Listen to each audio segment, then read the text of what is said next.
Ya, Assalamualaikum warahmatullahi wabarakatuh. Selamat berjumpa kembali dengan saya Ibu Munifa pada kuliah online akuntansi keuangan 1. Oke, pada pertemuan kali ini saya akan menjelaskan yaitu beberapa metode yang bisa kita gunakan yaitu dalam menilai persediaan. Pada pertemuan sebelumnya sudah saya jelaskan yaitu mengenai penggunaan metode LIFO dan juga penggunaan metode FIFO di dalam penilaian persediaan. Kemudian untuk pencatatannya saya sudah menjelaskan yaitu mengenai pencatatan menggunakan metode fisik dan pencatatan menggunakan metode perpetual. Oke, pada pertemuan kali ini yang akan saya jelaskan yaitu untuk penentuan penilaian persediaan yaitu dengan menggunakan metode rata-rata. Oke, bisa Anda simak baik-baik untuk penjelasan dari saya.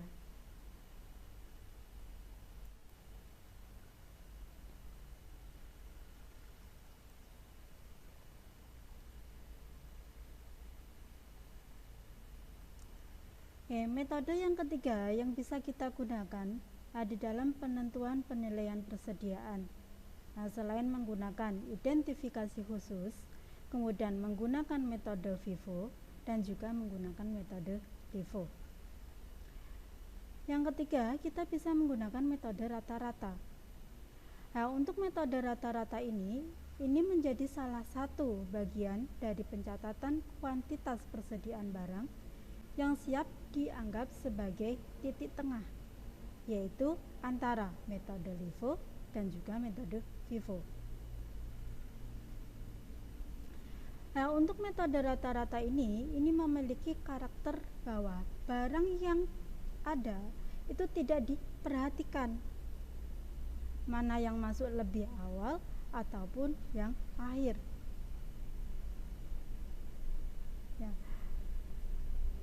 Beda halnya dengan metode LIFO.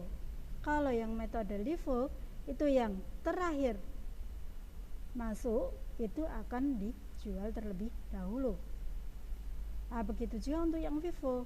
Kalau FIFO yang pertama masuk itu akan dijual terlebih dahulu. Tetapi kalau metode rata-rata itu akan dilakukan pembagian atau perhitungan rata-rata antara biaya barang yang tersedia untuk dikeluarkan dengan jumlah unit yang tersedia, sehingga persediaan akhir dan beban pokok penjualannya juga dihitung dengan harga rata-rata.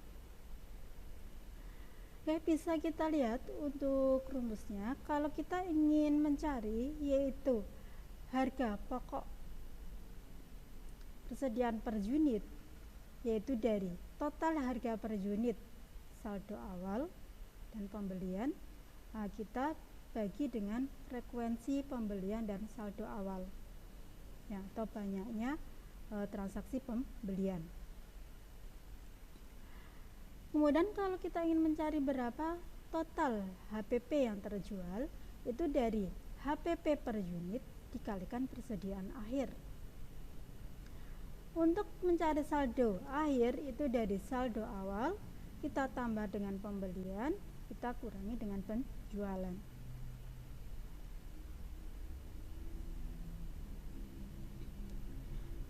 Sebagai contoh yaitu data dari usaha dagang makmur. Ini merupakan sebuah toko perdagangan yang menjual beras pada tanggal 1 April itu mempunyai persediaan sejumlah 1 kuintal atau 100 kilo beras yang nilainya itu 300.000. Kita bisa lihat untuk data transaksi yang ada di dalam perusahaan UD Makmur. Ini untuk transaksi pada bulan April Yang tanggal 1 itu ada saldo awal, kemudian ada transaksi pembelian tanggal 10, 20 dan 30. Sedangkan untuk transaksi penjualannya ada tanggal 1, tanggal 10, dan tanggal 30. Ini ya. Nah, kemudian kalau kita ingin mencari itu harga pokok persediaan per unitnya, yaitu dari total harga pembelian dan saldo awal, ya. Kemudian kita bagi dengan banyaknya transaksi. Bisa kita lihat untuk totalnya di sini. Ini total pembelian dan saldo awal itu 12.550. Banyaknya transaksi di sini ada 4 transaksi ya, tanggal 1, tanggal 10, tanggal 20, dan tanggal 30 ya, transaksi saldo awal dan pembeliannya. Untuk saldo akhirnya yaitu dari saldo awal kemudian ditambah dengan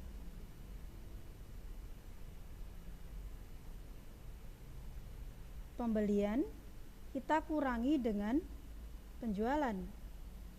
Kita lihat untuk saldonya di sini adalah 100 kilo. Kemudian pembeliannya ya ada 30 ditambah 25 ditambah 40. Di sini ada 95 kilo. Kita kurangi dengan penjualannya. Anda lihat di transaksi penjualan, penjualannya ada 130 kilo. Berarti saldo akhirnya masih 65 kilo. Untuk HPP per unitnya ya, dari ini ya, ini HPP totalnya ya, HPP totalnya dari HPP per unit 3.137. Nah, kita kalikan dengan saldo akhirnya yaitu 65.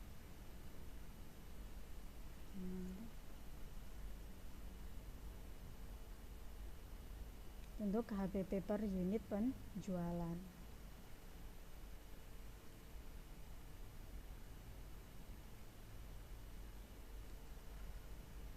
Oke, di dalam metode pencatatan fisik ada 2 macam metode rata-ratanya. Kita bisa menggunakan rata-rata sederhana dan kita bisa menggunakan rata-rata tertimbang ya.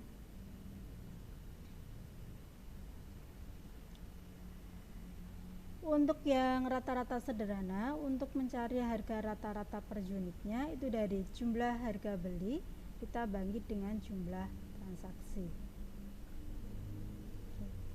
Kita lihat untuk harga rata-rata per unitnya, untuk jumlah harga belinya kita bisa lihat jumlah harga belinya di sini tanggal 1 Mei itu ada saldo awal, tanggal 5, 13, dan 24 ada transaksi pembelian.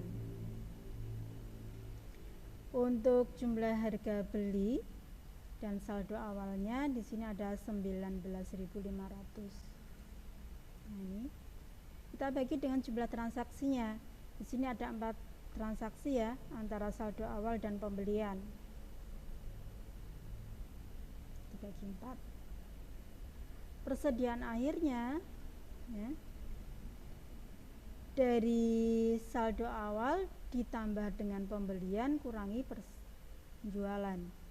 Di sini saldo awalnya ada 5 unit, pembeliannya ada ya 23 unit ya, berarti ada 28 unit. Kita kurangi dengan penjualannya, bisa Anda lihat di transaksi penjualan ada 10 unit. Untuk harga pokok persediaannya dari harga rata-rata per unit 4.875, kita kalikan dengan persediaan akhirnya 18 unit. Ini kalau kita menggunakan metode rata-rata sederhana. Oke, kita akan melihat kalau kita menggunakan rata-rata tertimbang. Untuk mencari harga rata-rata per unit ya, itu dari jumlah harga unit beli dikalikan jumlah unit beli. Untuk harga beli kita kalikan dulu dengan jumlah barang yang dibeli, kemudian dibagi dengan jumlah barang yang dibeli. Dari data ya, ada saldo awal, pembelian dan transaksi penjualan untuk bulan Mei. Kita bisa melihat untuk harga rata-rata per unitnya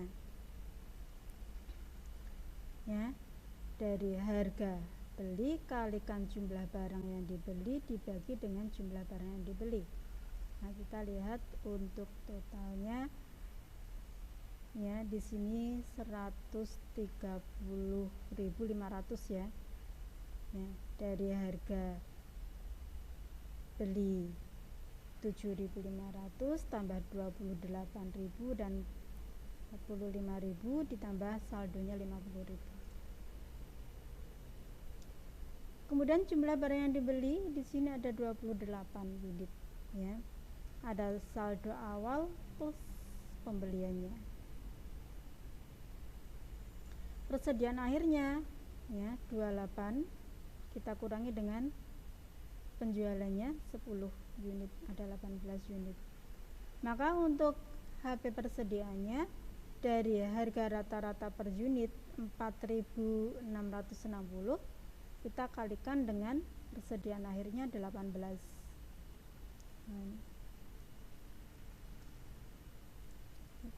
Bisa kita lihat untuk perbedaannya dengan menggunakan metode rata-rata sederhana yang tadi. Nah, kalau metode rata-rata sederhana di sini untuk HPP-nya itu 87.750.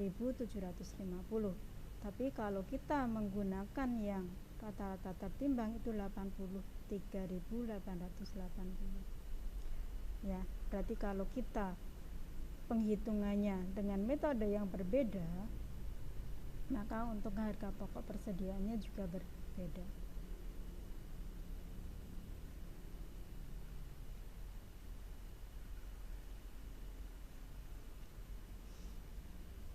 Nah, kemudian kalau di dalam pencatatan perpetual itu namanya rata-rata bergerak.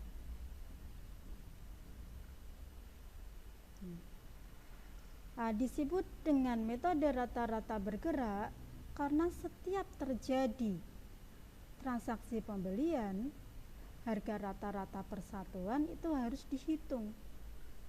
Nah, sehingga nanti rata-rata persatuan itu akan berubah-ubah.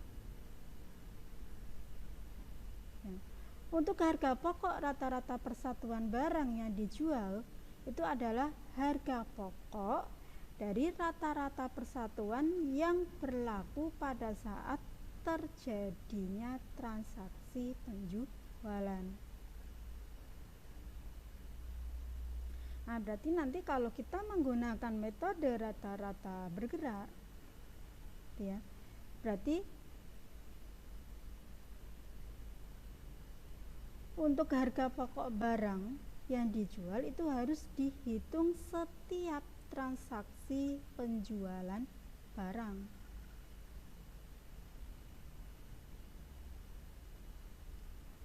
Nah, berarti untuk lebih mudah dalam penghitungannya kita buat yang namanya kartu persediaan. Sama seperti kita menggunakan metode LIFO dan menggunakan metode FIFO yang pencatatan perpetual. Nah, maka nanti di dalam kartu persediaan tersebut kita bisa melihat, kita bisa menilai itu persediaan setiap barang itu dapat kita ketahui.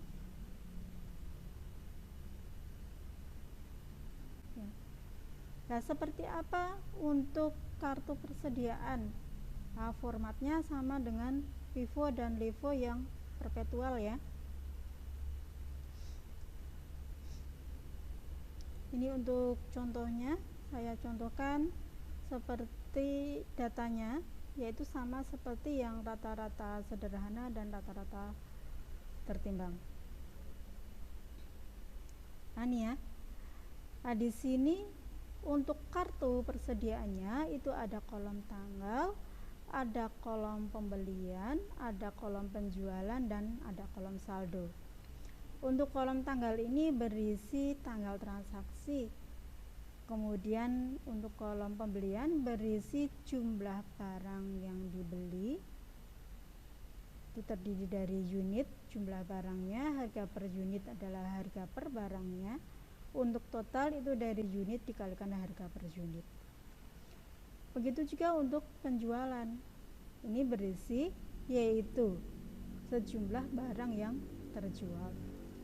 Kemudian untuk saldo yaitu selisih antara pembelian dan juga penjualan. Oke, kita akan menginputkan data transaksi di dalam kartu persediaan. Yang pertama, tanggal 1 Mei. Di sini ada saldo awal sebanyak 5 unit. Harganya 10.000 ya.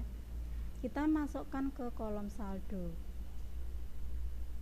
5 unit, harga per unitnya 10.000.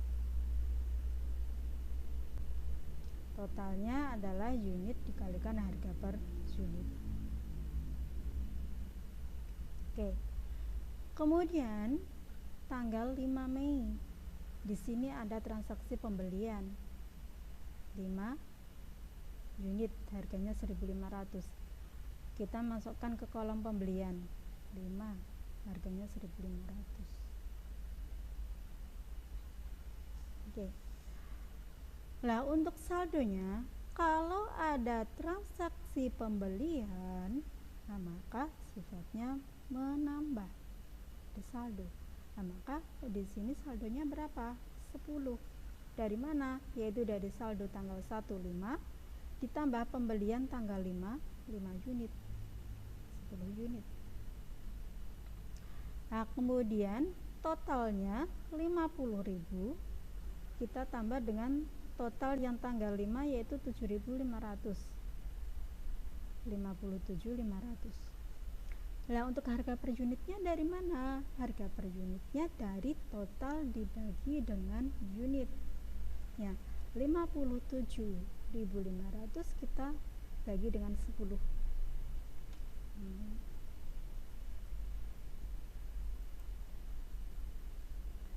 Oke, itu ya. Itu untuk menghitung yaitu saldo kalau terjadi transaksi pembelian. Oke, saya lanjutkan untuk yang tanggal 6. Nah, di sini ada penjualan 3 unit. Harganya 5.000. Nah, kita masukkan ke kolom penjualan 3 unit. Nah, untuk harganya itu bukan dari sini, tetapi kita ngambil dari saldo transaksi sebelumnya. Berarti harganya di sini adalah 5.750, bukan lagi 15.000 ya. Bukan lagi 5.000 ya, tapi harganya ini ngambil dari sini, dari saldo sebelumnya.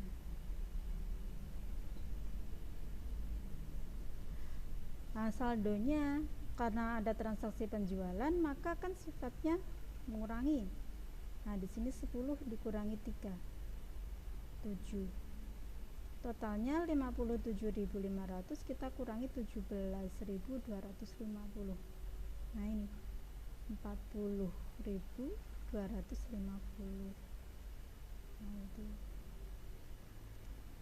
Nah, untuk harga per unitnya tinggal kita bagi aja, total dibagi dengan unit. Nah, begitu juga untuk yang tanggal selanjutnya. Ada tanggal 13 transaksi pembelian, ya kita masukkan ke transaksi pembelian. Saldonya tinggal ditambah ya, 7 tambah 8. Kemudian totalnya 40.250 ditambah 28.000. Tanggal 5 penjualan, kita masukkan ke kolom penjualan 7 unit. Harganya dari mana? Harganya yaitu dari ini ya, dari saldo sebelumnya. Nah, bukan 8.000 lagi, tetapi 4.550. Nah, kalau penjualan ya kita kurangi 15 kurangi 7. Yang tanggal 24 pembelian, kita masukkan ke kolom pembelian 10. Harganya 4.500. Kalau pembelian ditambah 8 ditambah 10, 18. Totalnya 36.400, kita tambah 45.000. Harganya, harga per unitnya tinggal total dibagi unit. Oke. Nah, di sini kebetulan untuk harga per unitnya ada yang sama ya. Bisa Anda cek sendiri, Anda bagi, pasti ketemuannya ini.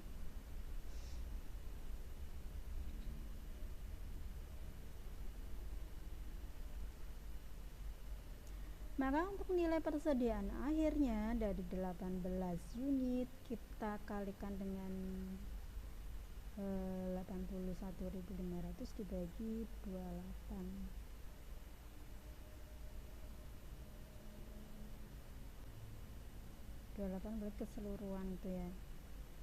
Untuk HPP nya yaitu barang yang tersedia dijual 81.400 dibagi dengan persediaan akhirnya ini 52, 329.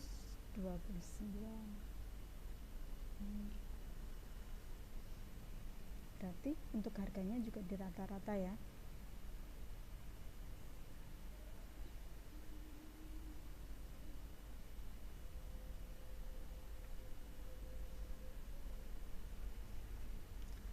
Oke, untuk metode selanjutnya ada metode lower cost or market.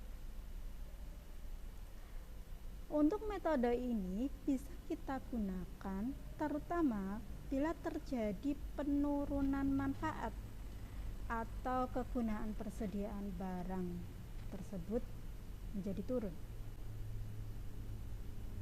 Lah, apa penyebabnya kok penggunaan persediaan tersebut menjadi turun? Nah, mungkin saja karena barangnya cacat, atau mungkin saja barangnya rusak, atau sudah usang, sudah ketinggalan zaman ya.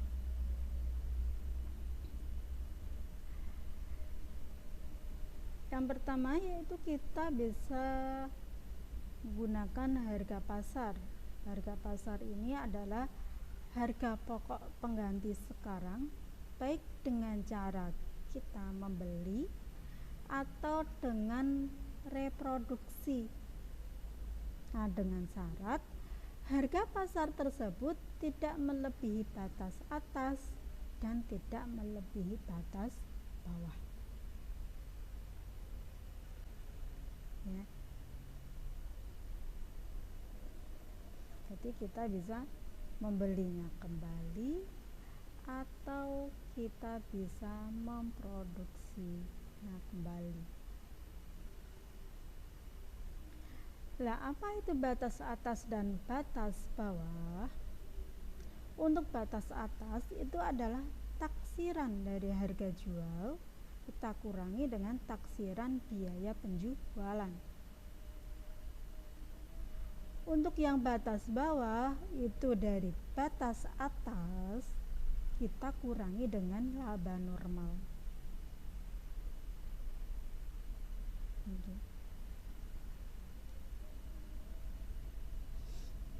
Nah, langkah-langkah kita menggunakan metode lower cost or market atau yang biasa disebut dengan metode LCM.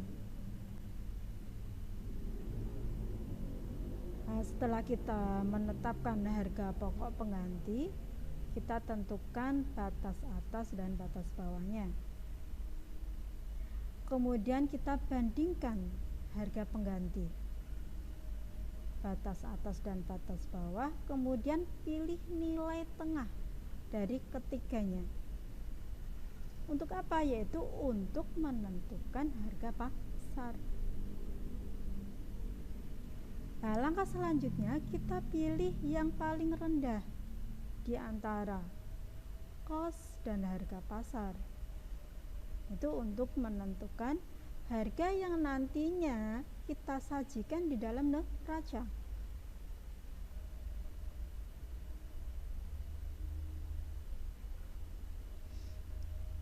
Oke, lebih jelasnya saya akan memberikan sebuah contoh, yaitu data dari perusahaan Aneka.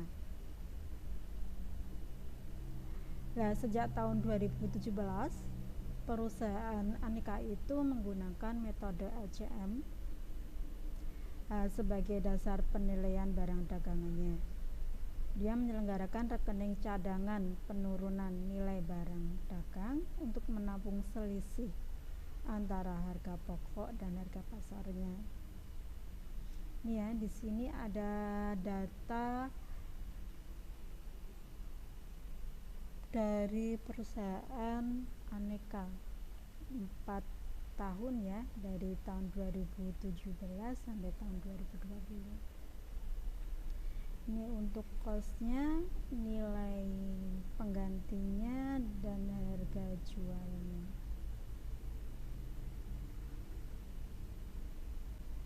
Kemudian ada biaya penjualan dan laba normal selama 4 tahun terakhir.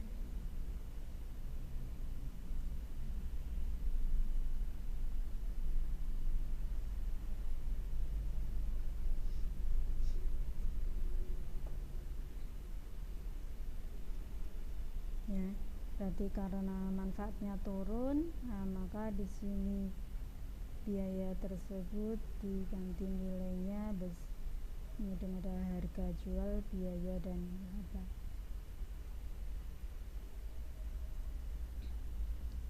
Langkah pertama yaitu kita tentukan batas atas dan batas bawah. Untuk batas atas ya, nah itu kan dari harga jual kita kurangi dengan biaya penjualan ya. Nah, ini bisa kita lihat harga jualnya 380, biaya penjualannya 80.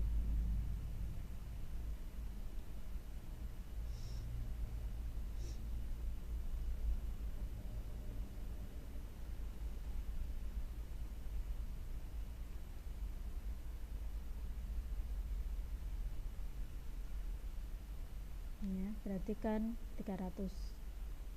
Yang 2018 kan 360 dikurangi 35. Ini 400 kurangi 80, yang tahun 2020 450 kurangi 80. Nah, kalau yang batas bawah itu dari ini ya, harga jual kita kurangi biaya dan laba normal. Nah, sini. Nih, kita sudah ketemu antara batas atas dan batas bawah. Berarti tidak boleh melebihi ini.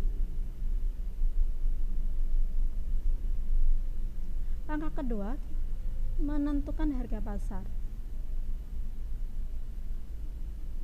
Nah, untuk menentukan harga pasar yaitu kita pilih nilai tengah dari nilai ganti, batas atas dan batas bawah. Nah, kita lihat untuk nilai tengahnya di sini kan 300.000 ya. Kalau 320 ini kan paling atas, paling banyak. Kalau yang batas bawah ini kan paling sedikit. Berarti yang kita ambil nilai tengahnya yaitu 300.000. Tengah-tengah antara 320 sama 220. Kalau yang 2018 untuk nilai tengahnya di sini 310 ya. tengah-tengahnya antara 325 sama 275.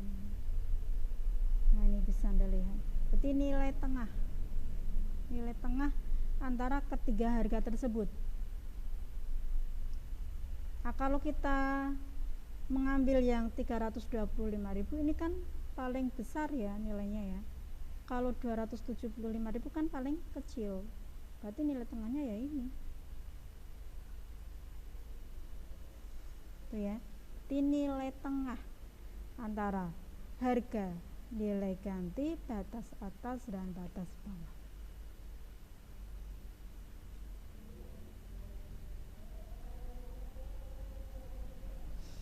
Langkah ketiga yaitu kita bandingkan antara cost dan market. Kalau menggunakan metode LCM, yang dipilih adalah harga yang terendah atau nilai yang terendah dari cost dan market. Nah, kita bisa lihat yang 2017 antara cost dan market. Yang terendah kan yang market ya, 300.000. Yang 2018 costnya, 2019 marketnya, 2020 marketnya ya. Nilai yang terendah, nilai yang paling sedikit dari cost dan market. Itu kalau kita menggunakan harga LCM.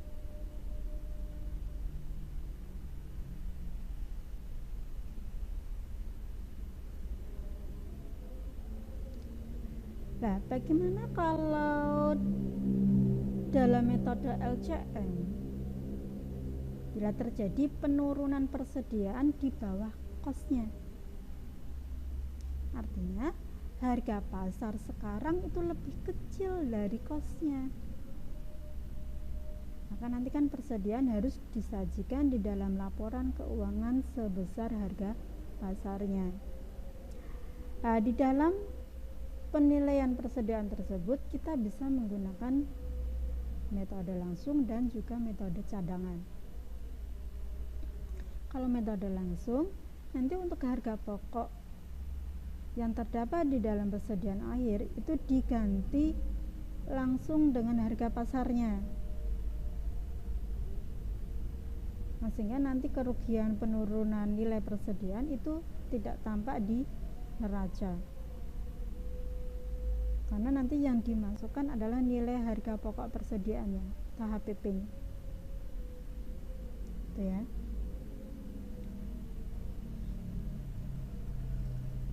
Kalau di dalam metode cadangan,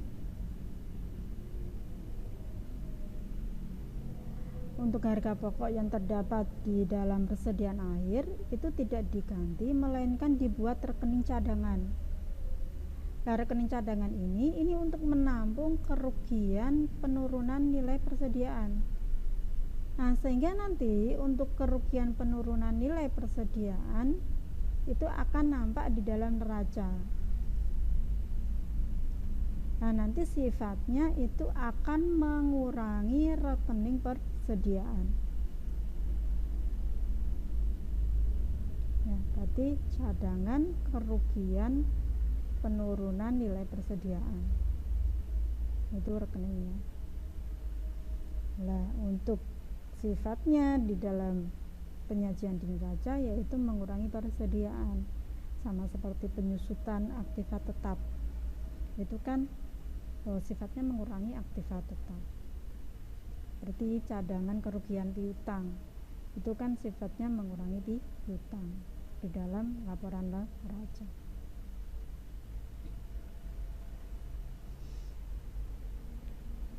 Oke, saya contohkan untuk pencatatan penurunan nilai persediaan.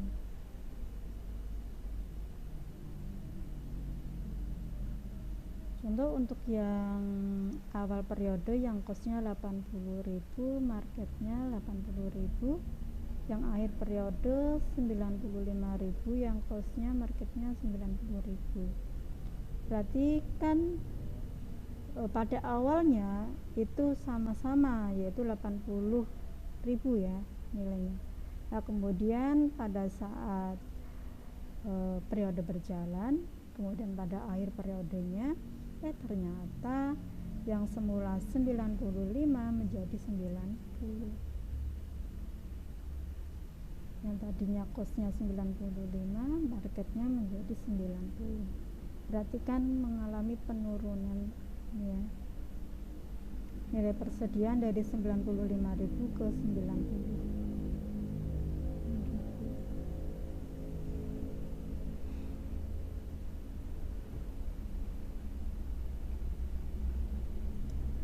Oke, kalau kita menggunakan metode langsung, kalau yang periodik ya, berarti HPP pada persediaan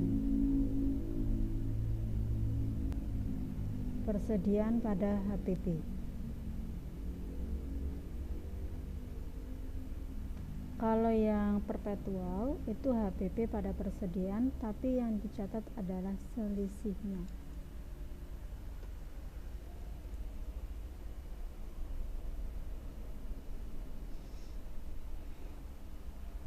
Kalau kita menggunakan metode cadangan untuk yang sistem periodik itu HPP pada persediaan,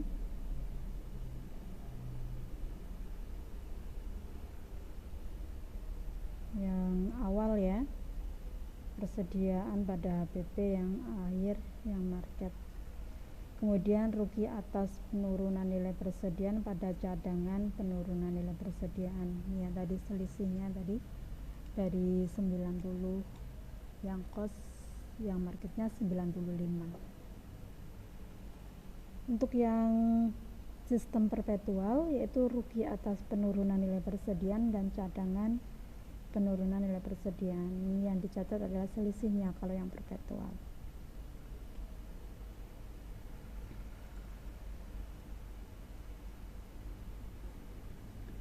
Nah, kemudian untuk penentuan penyesuaian dari saldo cadangan,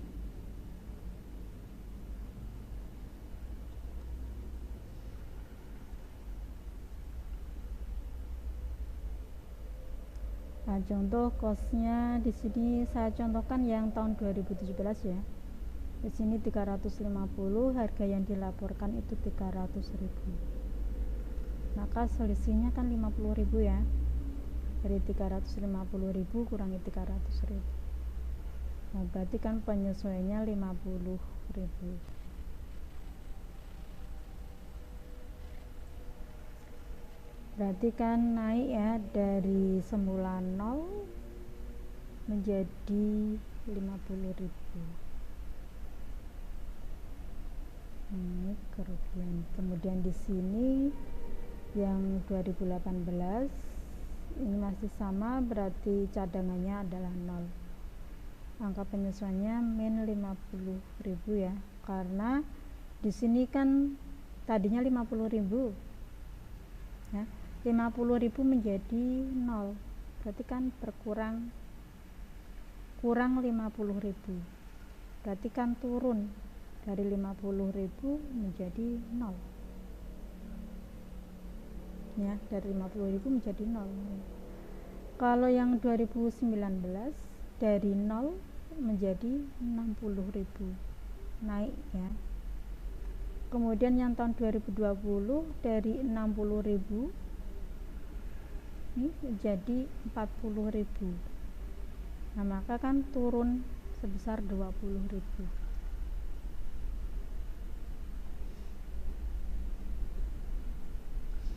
Nah, ini untuk jurnal-jurnalnya bisa Anda lihat. Nah, jurnalnya sama seperti contoh yang tadi. Yang tahun 2017 itu mengalami penurunan.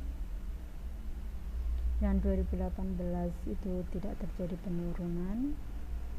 2019 dan 2019 ini 2020 ya.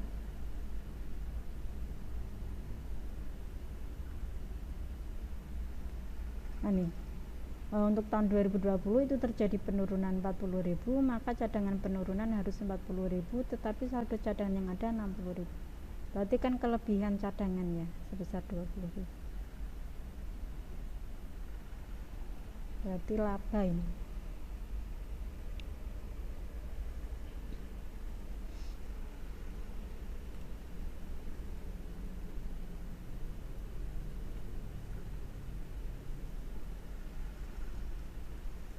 Nah, pada metode LCM untuk nilai persediaan itu diakui sebesar nilai yang lebih rendah. Nah, di antara harga pokok historis dan harga pasar yang tadi sudah saya jelaskan ya, yang lebih rendah.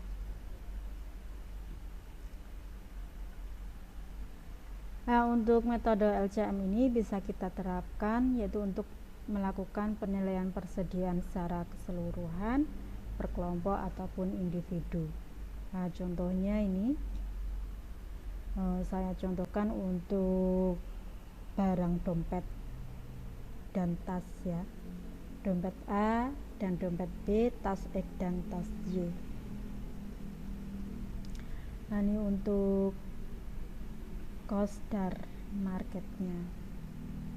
Nah, kalau kita lihat dari LCM yang individual, untuk dompet A itu kan harga terendahnya 35.000 ya, kalau dompet B 60.000. Nah, kalau kita lihat untuk kelompoknya itu ya, atau grupnya, kalau yang costnya itu kan 110, marketnya kan 100, berarti harga terendahnya kan 100.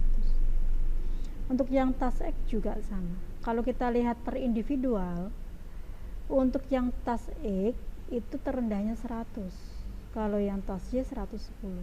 Nah, kalau kita lihat per kelompok itu ya, antara cost dan market, berarti lebih kecil yang cost.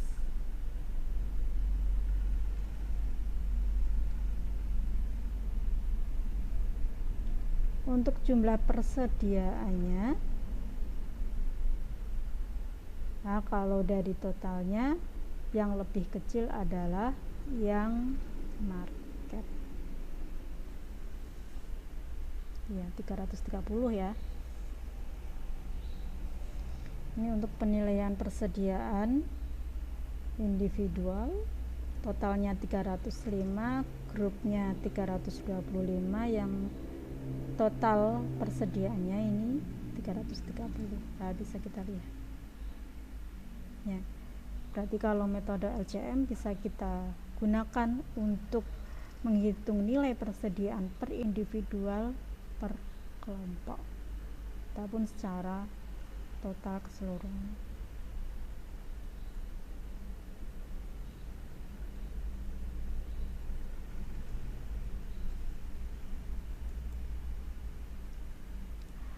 Oke, itu yang bisa saya jelaskan, yaitu untuk penentuan nilai persediaan, yaitu menggunakan metode rata-rata dan menggunakan metode LCM.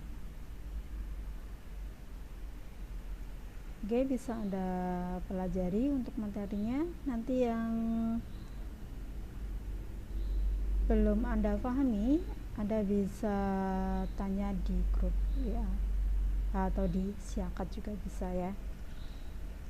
Oke, saya akhiri untuk materi pertemuan kali ini untuk metode dalam penentuan nilai persediaan ya. Saya akhiri. Wassalamualaikum warahmatullahi wabarakatuh.